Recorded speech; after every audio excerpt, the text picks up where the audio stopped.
What Big Teeth You Have is brought to you by Damaged, the interactive web series, an entirely new way to experience story. Damaged is a psychological thriller about a young student who tries to unravel the mystery of a local gang and their connection to a serial killer. Viewers are invited to watch the series and gather clues, which unlocks an interactive web experience where users become part of the mystery. Watch the series, gather clues, solve the mystery. To learn more, visit damagetheseries.com.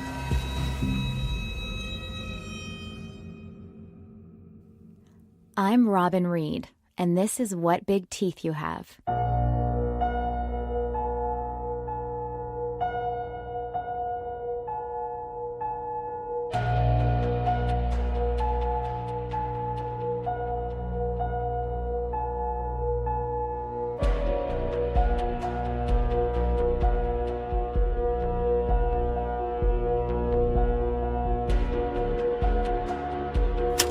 I've got 3 interviews today, and any of them could give me what I need. Shane's finally agreed to talk to me in the morning. In the early afternoon, I've pinned down one of the Braithwaites to talk about that garage of theirs. And in the evening, let's just say, I might actually have tracked down this motherfucker once and for all. I think tonight, I'll be talking to the wolf. May 29, 2004, Sam's final day of researching his book and of his life. We have one tape detailing his morning's research and his planned interviews for that day, but stopping before he actually undertook them. Here's where I get stuck in the maybes and the what-ifs, rather than taking Sam's suicide at face value. Because here's the thing. Sam's recorder wasn't found in his house when he died. Just this box of tapes. We don't know for sure there is another tape, but if it exists, it would likely be in the recorder. The recorder that has, to this day, not been found. Could Sam have thrown his recorder away? Could he have lost it along with a crucial interview, sending him into a spiral? Perhaps. But it's also possible that the recorder was taken by persons unknown after faking Sam's suicide to cover their tracks. The wolf, after all, remains uncaught. Not only that, but recall who Sam was meeting that day. Not only his prime suspect for the wolf's killings, but a member of the family who owned the garage involved in faked evidence, and the cop who placed it. The Braithwaites, owner of the auto garage where Amy Jones's hair was planted, have a reputation. Nobody would tell me what exactly, except whispers of alleged petty crime.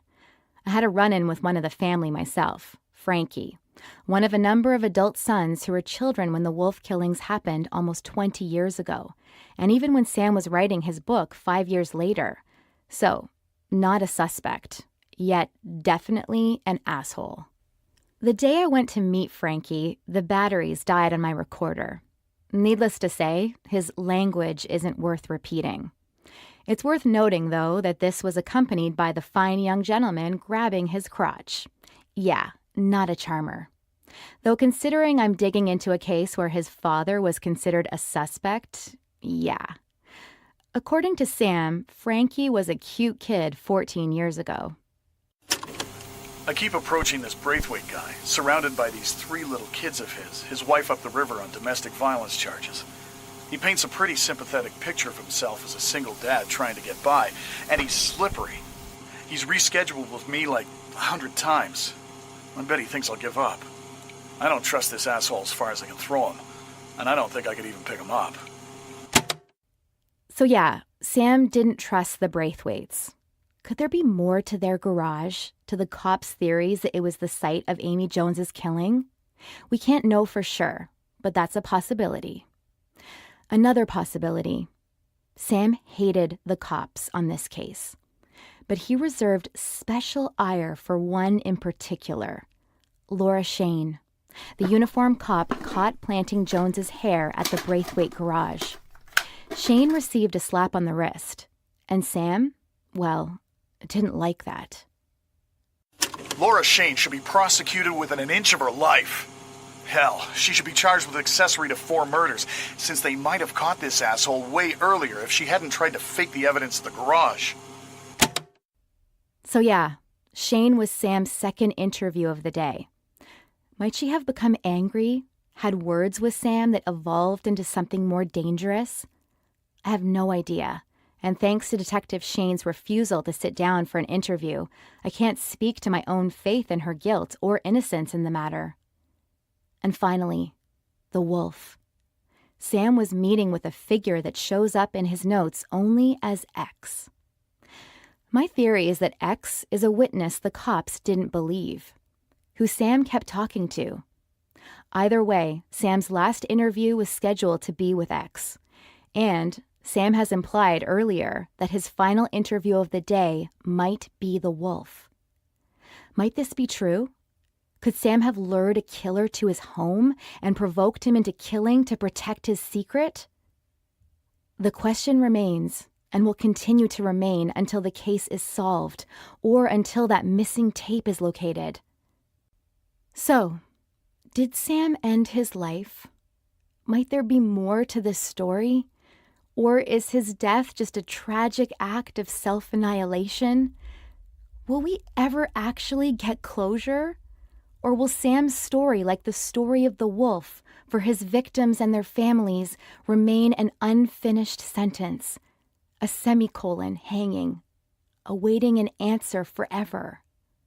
There are these murals that have sprung up, every place the wolf left one of his victims' bodies. An abandoned warehouse, an overgrown park, an old office building. It's a mural of a painted wolf.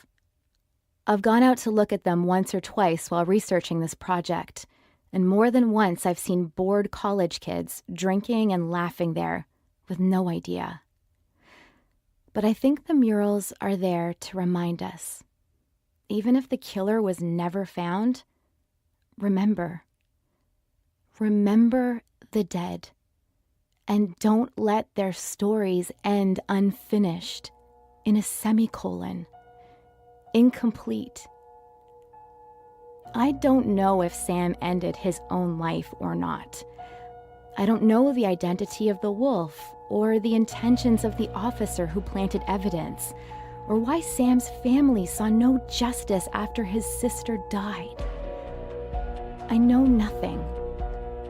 But as I keep searching, as we all keep searching, there is one thing we can all do. Remember, and keep your eyes open for an old tape in an old recorder. It may contain the secret of a killer's identity or the final hours of a grieving man. Only time will tell.